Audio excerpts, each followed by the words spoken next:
মাতা দুর্গার পঞ্চম রূপটি স্কন্দমাতা নামে পরিচিত। ভগবান স্কন্দ কুমার কার্তিকেয়র অপর নাম। ইনি দেবাসুর সংগ্রামে দেবতাদের সেনাপতি ছিলেন। পুরাণাদিতে একে কুমার এবং শক্তিধর বলে এর মাহাত্ম্যের বর্ণনা করা হয়েছে। স্কন্দের বাহন ময়ূর, তাই একে ময়ূর বাহনও বলা হয়।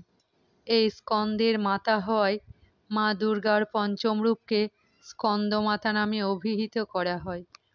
নবরাত্রি পূজার পঞ্চম দিনে এর আরাধনা করা হয়। এর বিগ্রহ মূর্তিতে দেখা যায় ভগবান স্কন্দ বালক রূপে এর ক্রোড়ে অবস্থান করছেন। স্কন্দ মাতৃস্বরূপিণী দেবী চতুর্ভুজা। তিনি দক্ষিণের ওপরের হাতে স্কন্দকে ধরে আছেন এবং নিচের হাতটিকে উপর দিকে করে তাতে পদ্মফুল নিয়েছেন।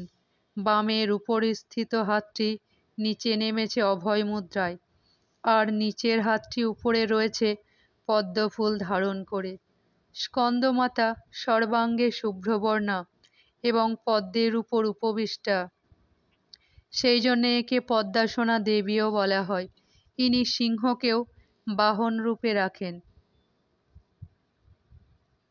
মাতা স্কন্দমাতার আরাধনা করলে ভক্তের সকল ইচ্ছা পূর্ণ হয়। এই মর্তলোকেই সে পরম শান্তি ও সুখের অনুভব করতে থাকে। মোক্ষের দ্বার তার কাছে নিজে থেকেই উন্মুক্ত হয়ে যায়। স্কন্দমাতার উপাসনা করলে বালকরূপ স্কন্দ ভগবানের আরাধনাও করা হয়। সূর্যমণ্ডলের অধিষ্ঠিত দেবী হওয়ায় তার উপাসকগণ অলৌকিক তেজ ও কান্তি সম্পন্ন হয়। অতএব আমাদের একাগ্রভাবে মনকে পবিত্র রেখে মায়ের শরণাগত হওয়া উচিত। এই ঘোর ভবসাগরের দুঃখ হতে মুক্তি লাভ করে মোক্ষের পথ সহজ করার এর থেকে উত্তম উপায় আর নেই। জয় মা দুর্গা।